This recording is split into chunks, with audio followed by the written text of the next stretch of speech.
Good evening, dandies. Welcome to Undetermined, the podcast.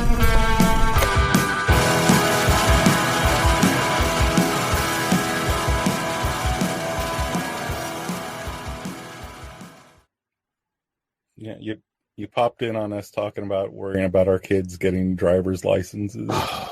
Oh, we still got a little time, but kids getting licenses. When does that even happen? It's you guys have got some years, don't you? Before that. Well, I do for one. I've got one kid he's 23.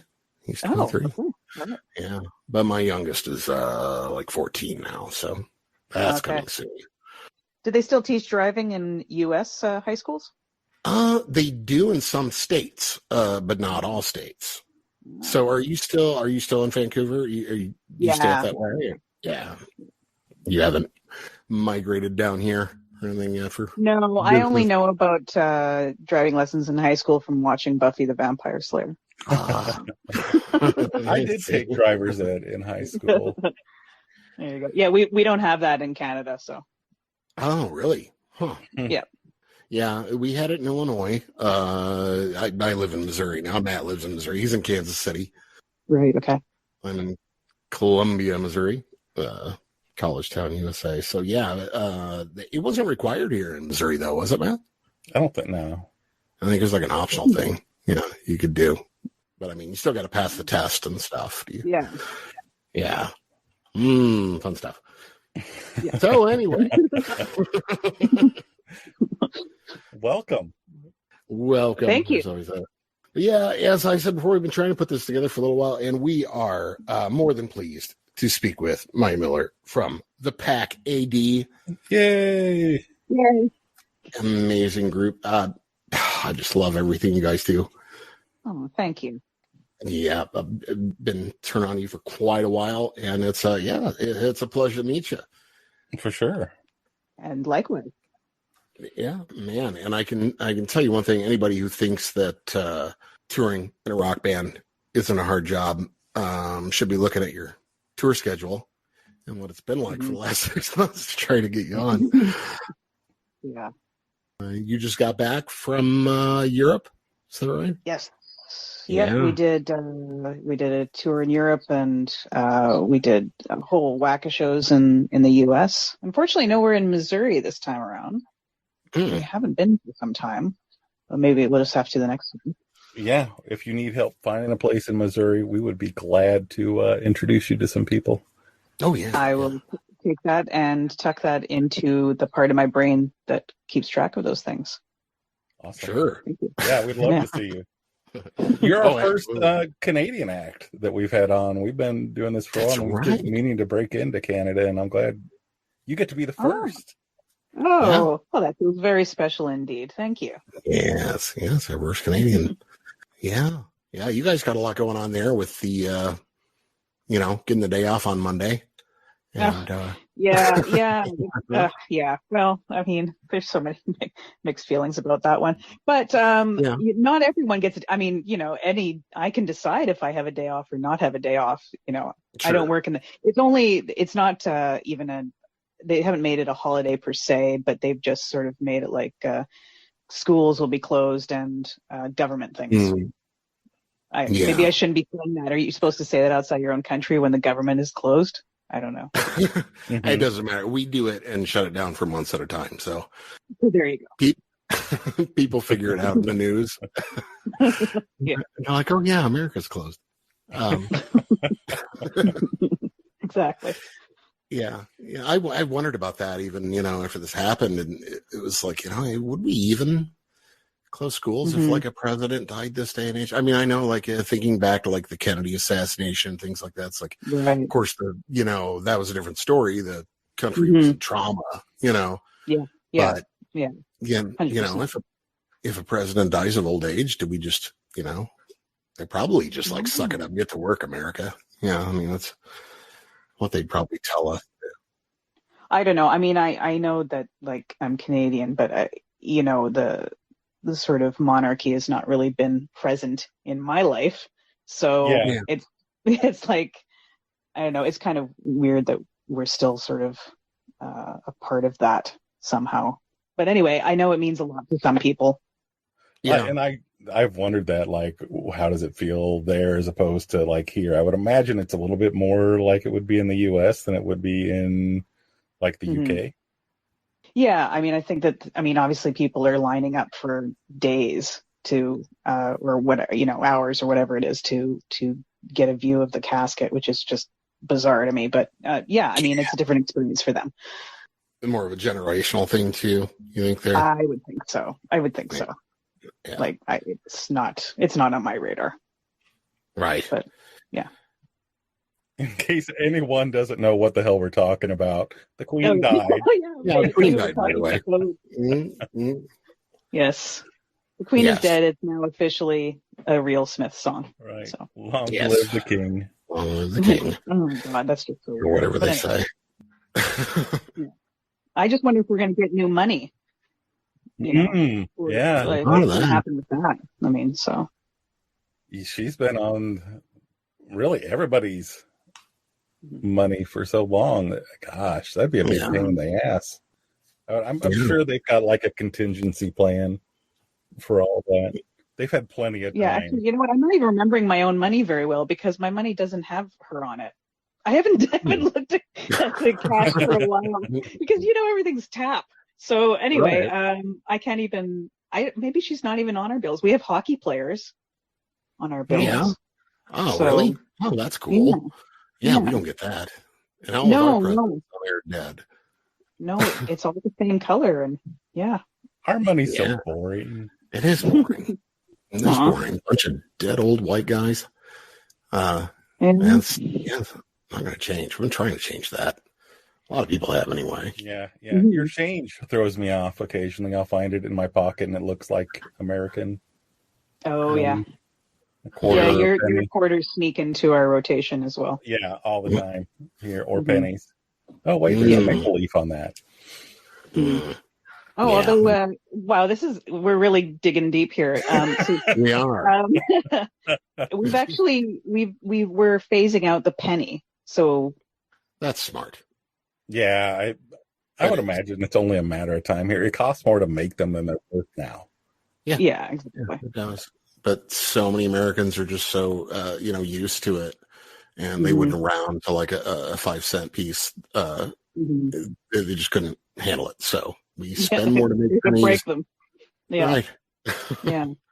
I do appreciate that you still have $1 bills though, because when I'm in America and then I'll be like, oh, I've got so much money, but it won't be. But it'll feel like a lot. Right. Yeah. So I remember being like a kid and pulling the trick where you'd get like 20 and then break it into ones and a 10. It made you look like you had a big wad if you'd wrap the 10 around it. Yeah, totally. Oh, I got all this money. I got $20. Yeah. Well, 20 is still 20. 20 is still 20. Absolutely. Okay. So how was the tour there in Europe, man? Oh my God. Well, they have nice money too. The euro is very colorful as well. Yeah. So no, tour went well. It was all good. It was nice to finally be touring again. Obviously, we hadn't been on an actual tour since 2019, along with everyone else. So it was great to get out and just actually do what we do again. And at first I was kind of like, there was a period of time during those 2 years where we couldn't do anything that I was actually like, oh, I could get kind of used to this. And then by the time we went on a tour, it was like, please, can we go on tour? Can I please play a show? Please, anything. Wow.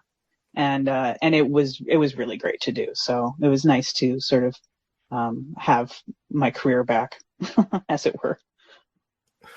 Yeah, our guest last week, I think he referred to the was it as a very comfortable prison. Being locked down at home. Yeah. Well, and it was comfortable. I mean, and it was good. Like in one sense, I started finally writing my book about the band. So, Yeah, and Becky went and recorded a solo album. She hasn't released it yet, but so we both did things during that time, which it worked out and it was good. And honestly, neither of us would have gotten to either of those projects had we been, still touring. So, yeah, it was worth that at least. How far along are you in the book? I am rounding the corner on first draft, which awesome. Which is. It has been a very interesting thing to write, and I'm looking forward to at least getting this first draft done, and then go back and slash and burn. But it's been a process figuring out how I want to tell things too. It's kind of changes day to day, but yeah. I mean, I've read that you're an avid reader, but didn't know much about your writing or writing chops. Do you have a lot of experience in that, or done any other avenues besides this?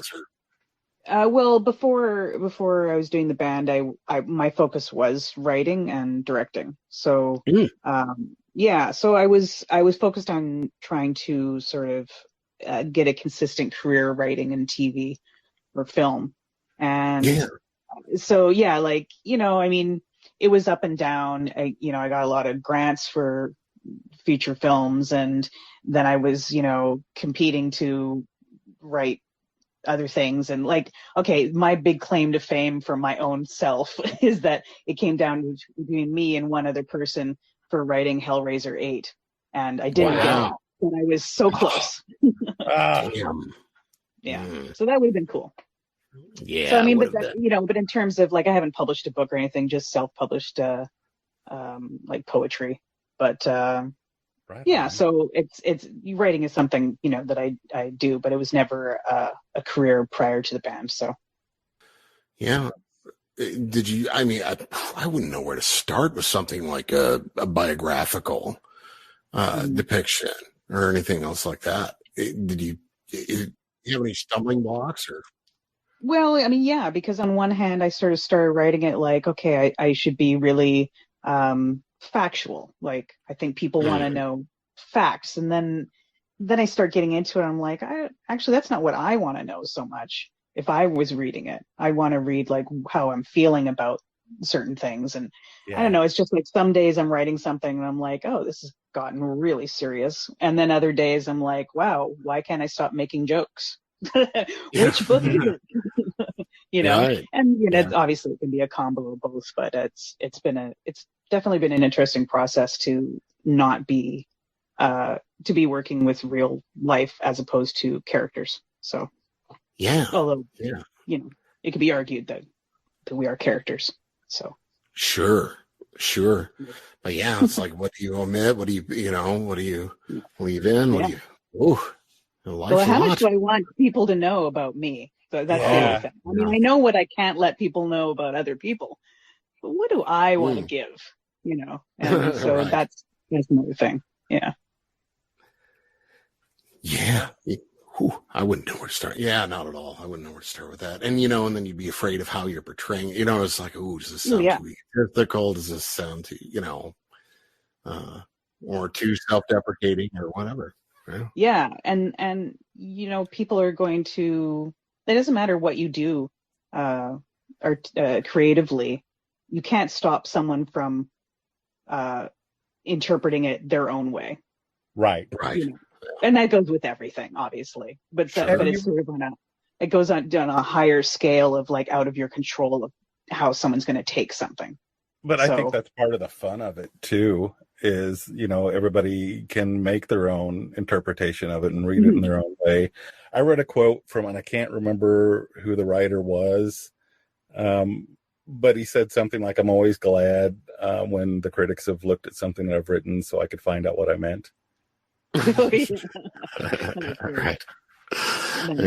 Well, and I mean, that's how both Becky and I have approached the songwriting.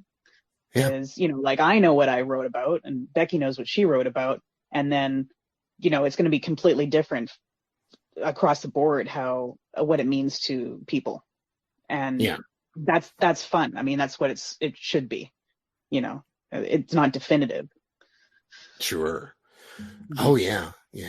Yeah, I find that strange. I mean, even with some songs, it's weird how some lyrics or something will sync up with something in your life that just not was intended in all in the song or anything, but may even be closer to something that you experienced. And, you know, so yeah, I love that open interpretation. And I really hate when people argue about what a song means, you know? Right. Yeah. It's like that songmeanings.com site. It irritates me so badly. Yeah, I don't know. It's kind of like also, is it really, to me, I guess it's similar to, I have this thing where I wouldn't want to really meet anyone that I was impressed by. Like, you know, I don't really consider that I have any idols, but, you know, anyone I would really admire, I don't really want to meet them because what you've decided they're like will never match up. Right. It's just impossible. And I think, you know, and then it's like, would you rather be sort of disappointed? I don't know. Nothing's definitive. People, you know, and sometimes it's best to just not know and just keep your own interpretation for yourself that's working for you. I think I get that, and I've had that. John and I have kind of talked about that before too. But on the flip side, like just doing what we do with the podcast, some of the people that we've talked, you know, and part of it in the back of my head was, you know, you'll hear like certain artists and you'll think, man, I just feel like I would get along with them. No, right? You get that vibe. Yeah. And then, you know, and I found out I'm right. You know, most of the time I'm right. The people that that John and I have been lucky enough to talk to, I'm like, they were cool as fuck. Right. Yeah, that's fair. You're right. See, okay, I need that sort of, I should remember that while I'm working on my book. I got to remember there's the flip side. I always take the dark path. Right. Yeah. And you know, same thing as just talking to you, right? We wouldn't have invited you if it didn't feel like, hey, you know what? I feel like we would vibe with them. Right. And so far we're blowing it. So I'm just letting you know. It's all good. It's all good. It's never 100%. But we certainly roll the dice on that a lot. The only thing I find really just with the podcast is just that you can't always, and you may vibe well with someone, but you can't always guarantee that they're a good conversationalist. Oh my God. Totally. No matter how talented, you know, no matter how brilliant they are. You know, doesn't mean they can talk to you at all sometimes. But very true. Those episodes are usually shorter. Right. But they feel longer. Yeah.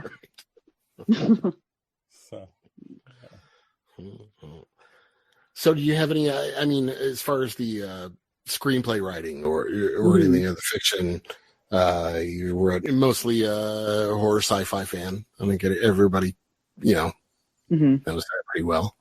Yeah. Any other works you worked on or anything else that got published or anything that you put out besides the Hellraiser failure? Oh, well, no. I mean, like I worked at, do you know CBC? Does that sound at all familiar to you? CBC is our national TV station. Canadian Broadcasting? Radio and TV station, yeah. It's Canadian Broadcasting. Yeah, I know CBC. Yeah. God, what would be your CBC equivalent? It's kind of like NPR meets PBS. Right. Yeah, okay. Yeah, so I mean, I worked for them a while, and I did an internship on a TV show there, and you know, like but all these things happened like right before I moved into the band, doing the band. So, you know, no, I can't say other than my Hellraiser failure, as you pointed out. Just teasing. Sorry, just trying to be abbreviated. I can't really think of much of anything else, but you know, I was doing stuff to try and get somewhere, right? And that's what it was. And then we did the band. Yeah. Well, we both like to read, and I like to write too. Yeah.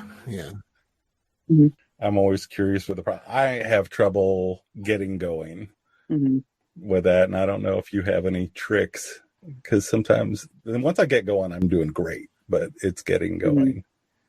Oh, for me, it's going just to a public place. That's my only trick.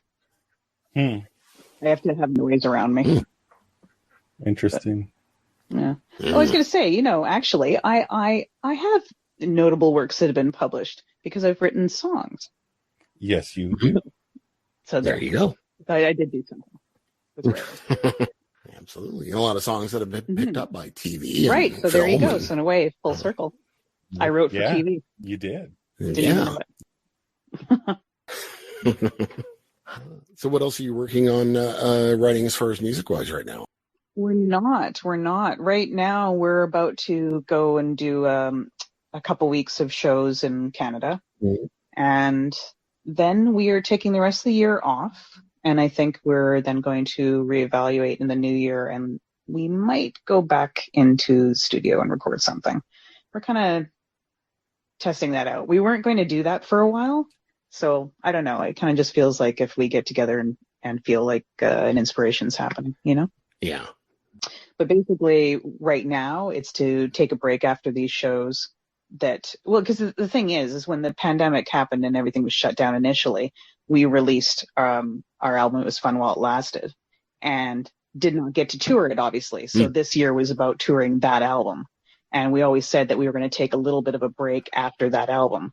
So that just got postponed by 2 years. So yeah, we're going to start off with theoretically that we're going to take a break and reconvene in the new year and kind of see what we're feeling at that point, because being off for 2 years changed sort of how we felt about what we were going to do.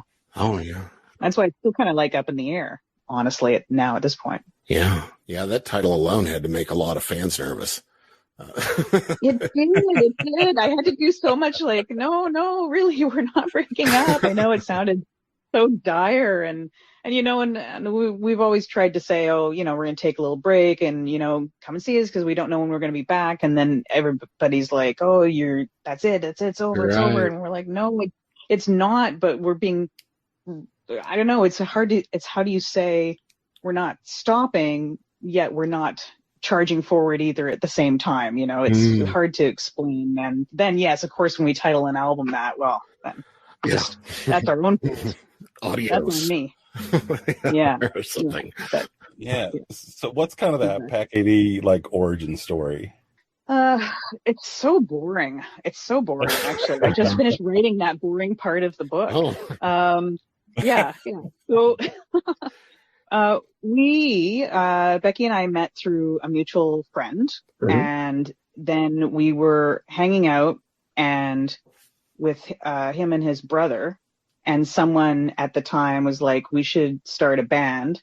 I don't even think it was me or Becky. And then we're like, yeah, we should totally start a band. And then the next day we were buying instruments. So we started a band completely on a whim. Yeah. So Becky already played guitar. So she played guitar, and my one friend wanted to sing, and his brother wanted to play bass. So I had to be the drummer. So I had to learn how to drum, and then I did. And then we were a band. Nice. So you didn't tinker around with drums at all prior to just no, not even once. No. And then we had a lot of fun being this band. We never played a show. We came up with a bunch of songs that were sort of bizarre. Our major influence was System of a Down, so you can tell it was kind of chaotic. And anyway, we stopped doing that, but Becky and I kept practicing and decided to keep going with it, and we did. So here we are. So was the band Pack ABCD? No. Well, in fact, originally, so that band was the Map. Okay. And we even made T-shirts, but no shows. And priorities. No. And then so then when we became the Pack, we were the Pack, and it wasn't the Pack AD, it was just the Pack. But then but this was around when you still had MySpace. So we kept getting booted off MySpace because there was another the Pack in Sacramento, a rap group. I don't know if you know of them. Yeah, Lil B, bass god. Oh, okay, yeah. Yeah. So one of the guys in the packs, Uncle, was too short. So basically, we kind of felt at the time that we would have no way of combating too short. Right. So we just decided to change our name. And the silly thing is we had the opportunity to change it to whatever we wanted, and instead we just added AD. So, which is a choice that we made. Sure. And but we could have been anything. Still a clever move.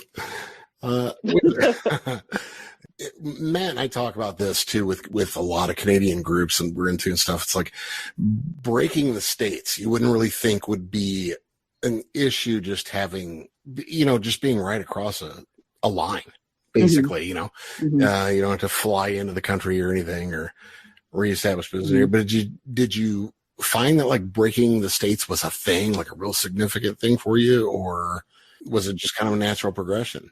Oh, well, that's a good question. I think that it was an intention. When we first started touring, the first tour we ever did, we did do a cross Canada tour, and cross Canada touring is a grueling, unrewarding experience, especially when you're nobody. Right. Because the drives between cities, especially until you get over into Ontario, you're looking at 8 to 10 hour drives between shows. Wow. Right. And with no amenities, like America, you've got it so brilliant. There's so like a gas station at every, 2 miles or whatever. Even in states with less, there's still more than we have in Canada. Right. So it's pretty dreary doing a cross Canada tour. So we did that first, though, because that's what you do, because we're Canadian. And then we immediately went on tour in the States and just found the reception really great. So we just kept touring.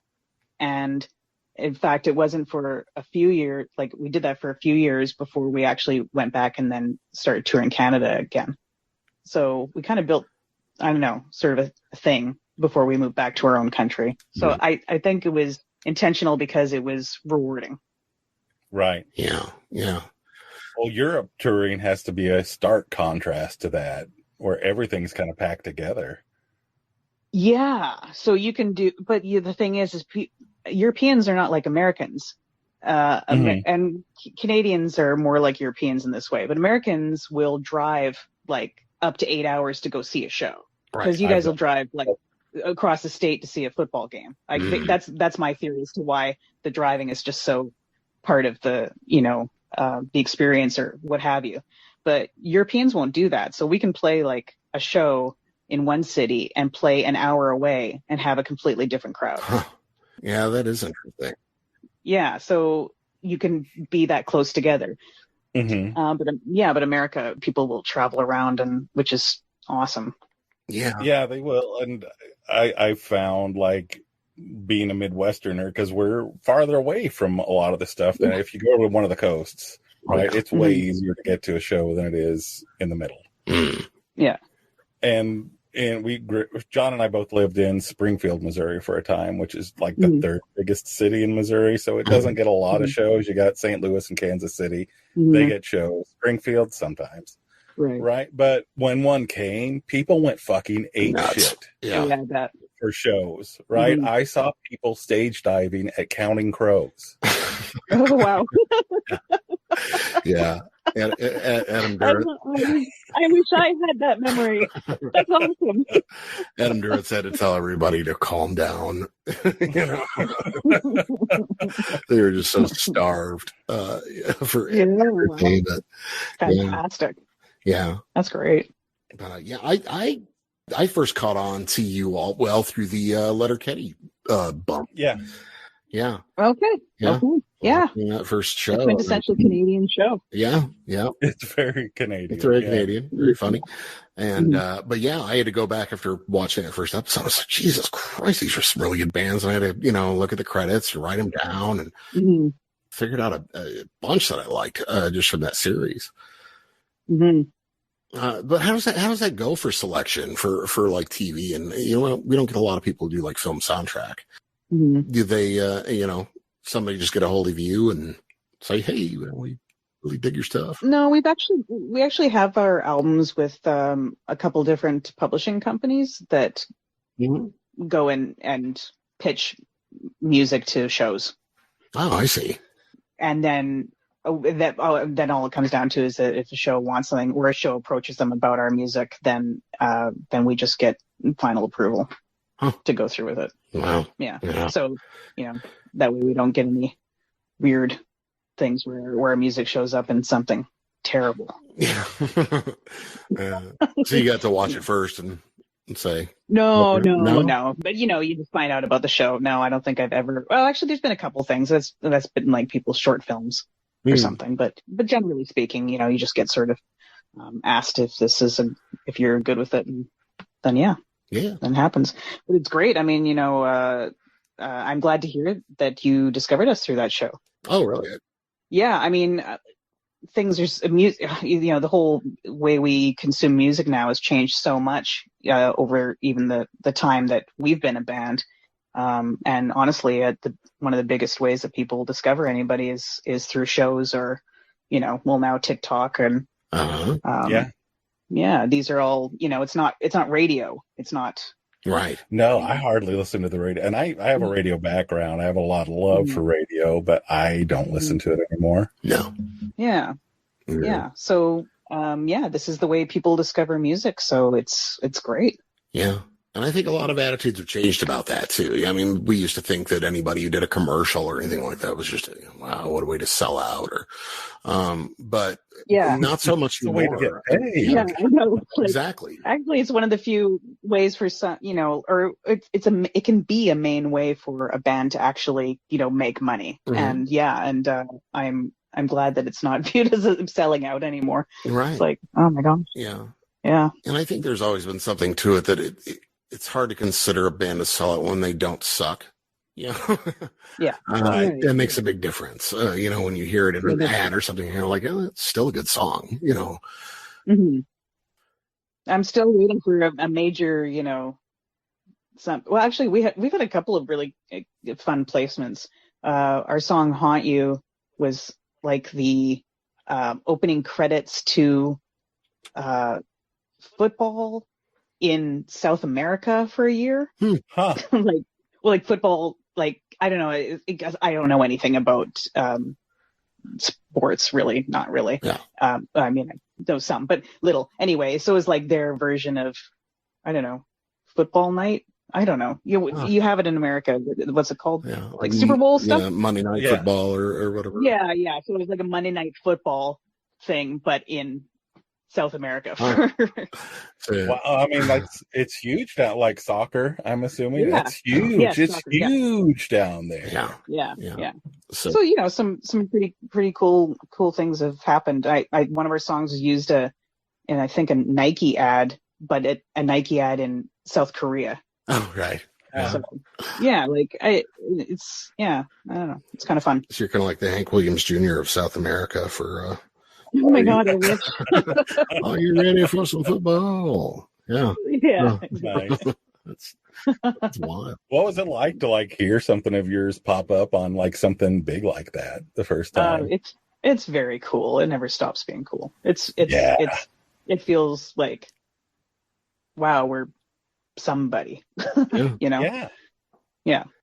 Which we do, because used to be that way with the radio, but radio's so less prevalent. So I guess that is the way to. I mean, I remember the first time we heard ourselves on a radio station in a car. We were on tour, and it was just mind blowing. Yeah. Do you ever catch yourself playing somewhere where you're in public and just want to tell the person next to you, "That's me"? No, I usually get very oh my God, I can't believe they're playing it. Yeah. Wild. Mm-hmm. Well, yeah. So what are you guys focusing on? How to push it out now? Just mostly through social media, mostly through any platform or anything else like that you're more focused on than others? Oh, yeah. Well, I mean, I guess at this point, for me, I like Instagram the best. Mm-hmm. Mm-hmm. I like the simplicity of it. Yeah. I'm just started doing reels. But we try to do TikTok. Mhm. We're on TikTok. We're not very good at TikTok. Right. It's just so much work. It's so much work to do it well. Yeah. And I just don't want to do that. So that's not really a thing, but we're on all the usual suspects. Actually, we're on Twitch as well. And I was thinking of going on there because do you guys game at all? Yes, I do. Yep. Yeah. When I can. Oh, okay. Yeah. Yeah. I was checking out your Insta earlier and saw a bunch of Red Dead. And... Yeah. So I'm basically obsessed with Red Dead. Oh, yes. But my latest obsession with it is playing in the game. You can play dominoes. Nice. Yeah. And so it's my comfort game. When I want to take a break, I play dominoes at Emerald Ranch in Red Dead Redemption. Oh, nice. And what I was thinking is that I might, because I've done a sort of like a gaming live stream before, Mhm. and then people can just like ask questions and I answer questions. And I played a GameCube game, but I think that I want to do a Twitch session where I just play dominoes. Yeah. Nice. Whitmore's on Red Dead, isn't he, John? Oh, on the soundtrack? Yeah. William Elliott Whitmore. Oh, I love that soundtrack. On the first game, I think he was on. Mm-hmm. Oh, bury me not. Yeah. Yeah, I go into Red Dead and I go fishing. Oh, yeah. Okay. So see, you get it. Right. Yep. There's some things that are really enjoyable to do in that game. Right. Yeah. It's wild how you don't need like a separate fishing game anymore or a separate racing game or this or that. You can just go into those mega world, freeform interactive things and do that. So looking forward to more of that in sci-fi too, with like Star Wars, things like that. They're supposed to be coming out with some cool shit there. Nice. Yeah. Looking forward to. Are you on Xbox then mostly? Yeah. I've got a one, and I still got my old GameCube and a regular Xbox and a 360. Yeah. I have to send me your gamer tag. Play some dominoes. Oh. Okay. I could do that. Yes. Oh, right on. Yeah, my daughter would kill you though in Five Finger Fillet. That's her thing. Oh, really? Oh my God, I hate that one. Oh God, I do too. It's Cannot so do it. frustrating. But No, it's too hard. Yeah, she's a good button masher though, and yeah. Yeah, that's what it does. Yeah, I mean, any game I find that I play that drives me to that point, I'm too frustrated, and I'm like, I have to stop playing this game. Like, I can't do fighting games anymore. I'm just done. Yeah. Yeah. Well, they ruin your controllers too, so I always complain about it. Yeah. Now my A button's sticking. Now my X button's. You can't eat chips at the same time. No. You're too busy always. Yep. Hence the fishing. Yeah. Hence the fishing. Actually, there's these little chopsticks you can wear on your fingers that are above your fingers, so that you can game and you can also get a chip and eat it. Yeah, I don't know what they're called exactly, but they look like sort of like little chopsticks. Oh my! Wow. Yeah. I of course want them. Yeah. It sounds amazing. Absolutely. That's hilarious. Absolutely. Yeah. Coolest tech thing I heard about the other day was that I guess the new Google earbuds that they're coming out with can translate up to like 40 languages in real time. Wow. Yeah, I mean, not like speaking all at once, but I mean, up to 40 languages as you're hearing them. So it's like the, the Babelfish in Hitchhiker's Guide. Yeah, basically a real thing now. Wow. I mean, it wouldn't help you speak it, but of course you could speak into your phone and translate. And gosh. Yeah, we'll be able to hear in, different restaurants if people are chewing us out. And it could be useful. Could be. Yeah, right. Subway. That'll be fun. Yeah. What will you think of next? Technology. Yeah, amazing. I still kind of like the chip idea more, though. The chip idea. It's very easy. That is great. What have you been reading lately? I actually am just 10 pages out from finishing Reaganland by Rick Perlstein, which was very, very interesting. And also, it's all about the Republicans Party turned to going pretty ultra conservative. Yep. In the late, so between 76 and 80, what the new push was to get Reagan in. Anyway, it was a really deep dive. It was pretty good. So I think, so that's what I'm reading. Cool. Wow. Yeah, it's we're living it. Yeah. Down here. We're living next door to it. Yeah, I know. Seriously, like we just need to make more Canadian friends. Yeah, there you go. We're on this line that just scares the shit out of me right now. Yeah, Mm-hmm. yeah, it's pretty rough. Yeah, well, I mean, you guys have Trudeau, and bless you for that. Let's just say we all have our things. Yeah. Yeah. Do you feel that border pressing on you though, more and more from influences here with the shit show we have going on? Yeah, I mean, definitely more pre-Biden coming in, but but it also, it's been. I mean, that was weird, and then I mean, the whole sort of Trump was weird, but I mean, it's still happening. So it's, I mean, it's a thing. It's hard not to follow everything that's going on because it's so, we're all very close to each other. So yeah. I'm just praying it's a death rattle right now. Yeah. I mean, it's got the signs of being a death rattle. It really does. But until we're through it, it's going to scare the fucking shit out of me. Yeah. Agreed. Every bit. You just never know what's going to happen next. Yeah. Expected to be deeply weird. Yeah. If you'd have told me, 5 years ago that A. Cheney is going to be your hero. Any Cheney. Yeah. That's, I mean, I know that alone is, it's upside down with the upside down. Like there is no more conservative family in politics than the Cheney. Exactly. And they're the ones saying these guys are nuts. Right. Yeah. Well, I mean, at this point there's barely anyone left in the Republican Party. Yeah, if it even exists anymore in that same capacity. It doesn't. No. I think it would help a lot of people if they just rebranded it altogether and just, said, no, we're not Republicans anymore. We're just, the psychotic party or whatever they call it. We're just Pizzagate Party. Right. Yeah. Just wear it on your sleeve. Let us know. They do more and more. They are. Yeah, they really do. They really do. Yeah. And that's sort of that's part of the death knell, I think, too. Yeah. But like, fingers crossed. I mean, how ballsy the new thing with Santa is like sending all the immigrants to Martha's Vineyard. Like, what the hell, man? Well, because the thing is that because people like him it's getting proven that nothing really will happen to them for what they're doing. Right. Mm-hmm. That's the thing, that no one's actually paid any actual price. Yeah.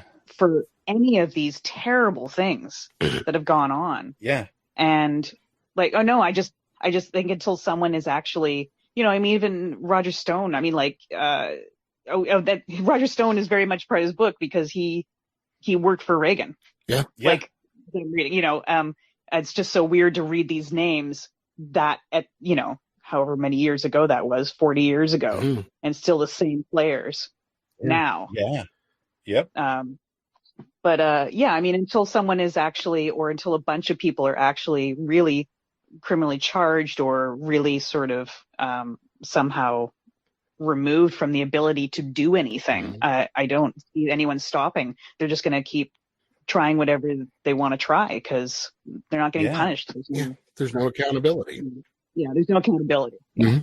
Yeah, Nixon getting let off the hook, I think, is kind of where it really started. Mm-hmm. I mean, I'm sure there were examples before that, but that's like the first really huge. The guy did some really awful stuff. Yeah. Right. And okay, you're going away. That's good enough. I'm just going to, give you a pardon. Mm-hmm. Right. I think if they would have actually gone after Nixon legally, and the world had seen, oh, there are going to be consequences for doing this shit. Mm-hmm. Yeah. Right. Then there might not be so much of what's happening now. Right. Mm-hmm. Yeah. Yeah. I think that's a pretty valid point. I mean, also also I have to say Nixon at least had the decency to resign. Right. Right. Yeah. When he was caught. He had the decency to go, okay, I got to get out of here. Yep. I guess if that's the will of the American people, you wouldn't hear that from Trump. No, never. Oh my God, never. No. Yeah, that's the scary thing. Well, it's kind of like I say, and that kind of dissolving of those institutions doesn't really pay off either. It's always like I've said about the Klan and their disbanding, in late 60s, and everybody was so, oh yes, we got rid of the Klan. It's like, no, they really just kind of took their hoods off. They're still there. Yeah, exactly. They didn't jump off a cliff like lemmings. They're still around. Yeah. They just found different ways. Yeah. And as a human, I hate saying this, but really with those personalities, the only way to drag them down is shaming them, because nothing else. If you're like, oh, I see your point, to each their own. No, they will not stop. And the only thing that even phases them slightly is a hit to their ego. Yeah. My goodness. Oh, such fun stuff. Yeah. I think I have to split. Oh no. Well, that was a happy note. Yeah. On that note, yeah, right. Okay, quick, something else. We need a palate cleanser. Yes. Where can we find your merchandise and your albums, and what's the best way to buy that stuff? We're all on Bandcamp under the Pack AD, and actually we have a brand new T-shirt coming out post these shows because we're going to sell them first at shows. Cool. Yeah, and like I said, I think that there is a good chance we will do a little bit more recording in the new year, but we're going to wait till the new year to suss that out and see what comes of those thoughts. Awesome. You got a working title for the book? I do, but I don't like it anymore, so I will not share it. Have you tried putting AD on the end? Yeah, just put AD on the end. Yeah, I'll put it. Yeah, exactly. Oh my God. Maybe that's the title of the book. Just put AD on the end. Just put AD on. AD on the end. Yeah. AD on the end. You got any plans on when you think that's going to drop? I mean, I know you said first draft, but got any projections for when you want to drop the book? Because I'm really excited. Oh well, as soon as I seal a deal with the publisher. Okay. But yes, I would. What obviously I would like to do is aim for next year. But here's this thing: publishing is way behind because printing demands. Oh, yeah. So a lot of people are not. They might get their book scheduled to be published, but it takes like 2 years before it even comes out because they're so backlogged right now. It's the same in vinyl. Yeah, actually. Yeah. I was just gonna say. Yeah. So you're getting hit in both. Yeah. So I think right now, like we were going to reorder some more vinyl of our last album, and there's not really any rush because apparently it'll take like minimum 9 months. Yeah. Wow. So yeah. So because demand is up. Yeah. Which is good. Yeah, it is. And it is, but yeah, it's a shame you just can't get to it that fast. Right. Well, and I think there are some entities out there that kind of exploit their position in the industry. Adele. And it hurts. Taylor Swift. Not that I dislike any, of their music or anything. Just saying, you gotta go to your local department store, see how many records they have out there. Yeah. Yeah, that is a problem. But so you think really, focusing on digital probably help keep you afloat?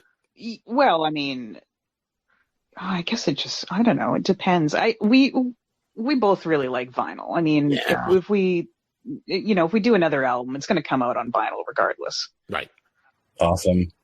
Yeah. But I mean, if we do singles or whatever, we'd probably just do just digital. Yeah. Because It's just a single. But yeah, no, Right on. full album deserves vinyl. Absolutely. Do you have any vinyl available right now? I still need to get a record from you guys. Yeah. We do. We got 2 albums. Well, right now in Bandcamp we only have one vinyl, but we have access to 2. We're sold out of a lot of vinyls, as it turns out, like out of print. Mm-hmm. And we just re-released our album Unpersons that came out in 2011. We just re-released it, a limited run on glow in the dark vinyl, and those sold out in like 2 months. Ooh. So they're done. That's cool. Yeah, it was nice. I wish there was more to sell now in retrospect, but Yeah. But it was a choice. We're like, well, we're just going to make, X amount of copies and sell it. Boom, done. And it happened. Yeah. Oh, yeah. Right on. It's better to sell them all out than, get stuck Yeah. with a whole bunch. So, yeah, it's a good thing. Unfortunate for me, though, because I don't have one. Yeah. I'll keep an eye out. Keep an eye out. Okay. For sure. Yep. Absolutely. Well, Maya, thanks for joining us anyway. I know you're a very, very busy person. We appreciate you taking the time. Absolutely. No problem. Thanks for this was really fun. Cool. Yeah, well, come back anytime when you put out a record or a book, or you just get bored and you want to hang out, let us know. Sounds good. Yeah. Right on. Yeah. Anytime you just want to bullshit, we can now pass the interviewee part. We like that. Okay, perfect. Fun. I've got your number. All right. Right on. Dun, dun, dun, Dun, dun, dun. All right, everybody. You've been listening to the podcast. Special guest Maya Miller from the Pack AD. Yay.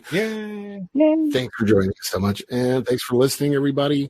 Get to Bandcamp, buy their stuff, catch them on tour. Yeah. Absolutely. The live show looks amazing from the videos I've seen. It is amazing. Awesome. Would love to catch you down here in Missouri or even as far as Chicago. Us Americans will drive a long way. There you go. Exactly. All right. Thanks, Maya. Thanks, everybody, for listening. All right.